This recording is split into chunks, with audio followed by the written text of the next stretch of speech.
Hi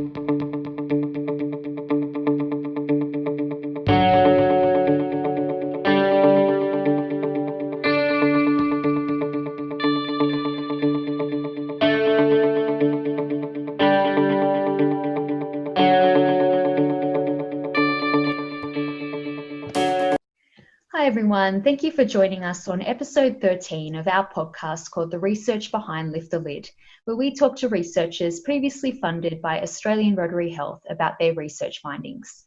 I'm Jessica Cooper, and with us today is Professor Jane Pirkis from the University of Melbourne. Professor Pirkis is chair of the Australian Rotary Health Research Committee and has received a couple of mental health research grants from ARH over the years. Today we will be talking about the findings from her grant project from 2003 called The Impact of Media Reporting of Suicide on Actual Suicidal Behaviour. Professor Pirkis is the Director of the Centre for Mental Health in the Melbourne School of Population and Global Health. She has undertaken a number of policy relevant studies of suicide and suicide prevention in Australia, including profiling the epidemiology of suicide and suicidal behaviour among the general population and among at-risk groups. Jane has a particular research interest in suicide and the media. She has also undertaken a number of evaluations of large-scale suicide prevention programs and mental health care initiatives. So thank you, Jane, for joining us on our podcast today. How's everything been going for you, especially now with Melbourne in lockdown? Yes, so Melbourne is back in lockdown. I think we've got quite used to it. My centre, the people in my centre have been working from home really since the original lockdown. There was a bit of a move to return to campus and a few people had started going back to the university, but really it's kind of business as usual. We're quite used to it now, I think. Yeah, it's good that there is that flexibility to work from home, like when you need to. Especially because your work's in front of the computer. So, well, that's good. I guess not so good about being in lockdown again, but I guess we're kind of used to it now. Yeah, we're coping. Yeah. I know that quite recently there have been some reports in the media with experts warning that suicide rates may spike, particularly in our young people, as a result of this global pandemic and the recession. Since your area of interest is in both suicide and the media, I was wondering if you had any thoughts about this. I think so. It's a bit of a tricky one. You know, we certainly know that some of the really big risk factors for suicide, like economic hardship, are absolutely likely to be heightened as a result of the pandemic. And so we definitely need to be doing what we can to mitigate those risk factors. So we need to make sure that people do have economic supports, people have good social supports around them, and also that the mental health system can cope. I think it is also worth saying, though, that there are some interesting protective factors that seem to be heightened during the pandemic. So there are good examples of communities rallying around people who might otherwise be socially isolated, that sort of thing. So for me, it's definitely mitigating the risk by minimising the risk factors and promoting the protective factors. Yeah, it's certainly an interesting time. So, it will be interesting to see how things are, after this, maybe, 10 years on and, see what happens there. So I guess, it was a while ago now, but back in 2003 with a mental health research grant from Australian Rotary Health, you did some quite groundbreaking research on the impact reporting of suicide may have on actual suicidal behaviour. Can you tell us where the idea came from to conduct a project like this and how you went about answering your research question? So we became quite interested in the likelihood that media reporting of suicide can lead to imitative acts or copycat acts. So we did we did two projects. So we had funding from Australian Rotary Health to look at the impact of that sort of reporting. But alongside that, we did another project that was funded by the Department of Health to look at exactly what the reporting in Australia was like. And in fact, the reporting was reasonably good, although there's clearly some room for improvement. So, for example, there was room for more stories to include information about where to seek help if someone was feeling vulnerable. But on the whole, the reporting was okay. But when we looked at the impact of not so great reporting on suicide rates, there was clearly evidence for it, and that was similar to what's been found in international studies. There's quite good evidence internationally that irresponsible reporting of suicide that, for example, describes suicide methods in a lot of detail, or glorifies the act of suicide, or makes it really prominent, those sorts of reports often do lead to spikes in suicides.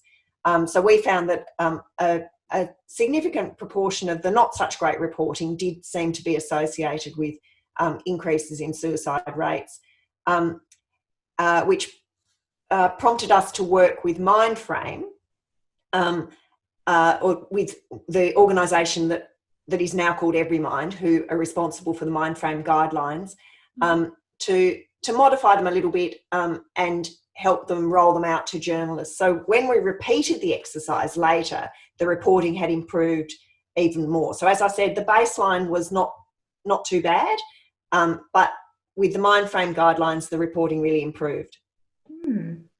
So I guess were these findings surprising to you? No, not really. Given what we knew from overseas, there was already mounting evidence that this kind of not such great reporting can be associated with increases in suicide. And it also wasn't really surprising to me that Australia was doing quite well. But as I said, there was some room for improvement, and improvement certainly happened. Yeah. So you believe after those results, and after putting it through policy, you have seen that it has improved. Yes. Yeah. Okay, that's great. I know, from a journalism point of view, there would be some challenges in finding that balance between reporting something that's of interest to the public and making sure the reporting doesn't do any harm in the process. I guess particularly when it's such a big name like a celebrity. I guess, what are the recommendations in this case? So you're right about that. Absolutely right about that. There are tensions and different imperatives on what journalists are asked to report on, or view as important to report on. Celebrity suicides, as you say, are a particular case, and it's inevitable that celebrity suicides do get reported. It is worth saying that the Mindframe guidelines, and in fact all similar guidelines around the world, are absolutely not about censorship. So they don't say don't report on a suicide. They say, if you're going to report on a suicide, think about how you might do it. Think about whether you should, but if you're going to do it, think about how you do it, and there are better and not such great ways to do it. And so one of those guidelines is to always have those contact details there, like in case there is. Yeah. And so what about, I guess, social media as well, like with regular people being able to share and post information about suicide anytime they want without that kind of regulation? Do we know yet if it also has an impact on copycat behaviour? Social media is a much more slippery beast than traditional media. So as you say, it's not, if you're creating guidelines for journalists, that's relatively easy because journalists are a kind of finite professional group. Whereas if you're trying to create guidelines for people who create content on social media, that's everybody. So I think we need to be clever about how we do it and think about it a bit differently. So, for example, Joe Robinson from Origin has created guidelines called Chat Safe, which are about encouraging young people to talk safely about suicide online. So again, they're not about suggesting that young people shouldn't be talking about suicide online. In fact, they explicitly acknowledge that young people do talk about suicide online, but again, that there are better and worse ways to do it. Yeah, I'm sure that would be very helpful for people, to look at that, because Yeah, it's such a big topic, and it's really, it's a sensitive topic as well. It's hard to know Yeah, what to absolutely. do. Yeah. Yeah. Well, it sounds like the findings from this grant really were important for making changes to Absolutely. And policy. Australian Rotary Health made a massive difference. That funding was the springboard for a number of other studies that we've done since. And in fact, that was 2003 is a long time ago, but it was still relatively early on in my career.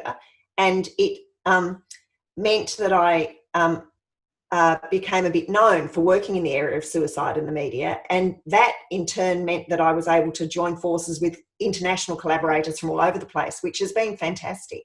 Mm. Yeah, well, I guess, it's always great for Rotarians to hear where their fundraising has gone and their donations. And, especially a project like this, seeing the success of it, it's, something. Yeah, I think, and absolutely with my hand on my heart, I would say that it really did make a difference. It was very influential. It enabled us to do a really good piece of research that was influential in terms of policy and practice. Yeah. So I guess, for any Rotarians, who might think about donating now to mental health research, I guess, would you have a message of encouragement, to, let them know just how important it is to donate to this kind of research? Well, I think that it's really important, particularly at the current time. It's important, the mental health of the population is really important all the time, but in the context of COVID, it's really heightened. There are the mental health consequences of COVID are still probably yet to be seen and will almost certainly unfold. And there will be lots that we need to learn about how to make sure that people come through COVID mentally healthy. Yeah, absolutely. Well, it's been really great having you on our podcast today, Jane. Was there anything else that you wanted to add before we go? No, I think that's all. Thank you, Jessica. Great to talk to you. Yeah, you too. Well, that was the 13th episode of our podcast called The Research Behind Lift the Lid. It's always so inspiring to hear what researchers in Australia are doing to make a difference to mental health and how they are helping us on our mission to lift the lid on mental illness.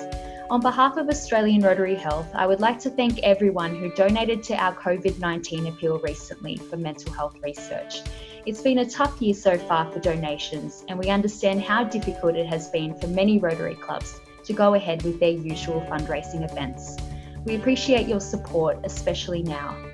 If you can, please continue supporting important suicide prevention research like Jane's by donating on the Australian Rotary Health website. Thank you for listening. Please join us again next time.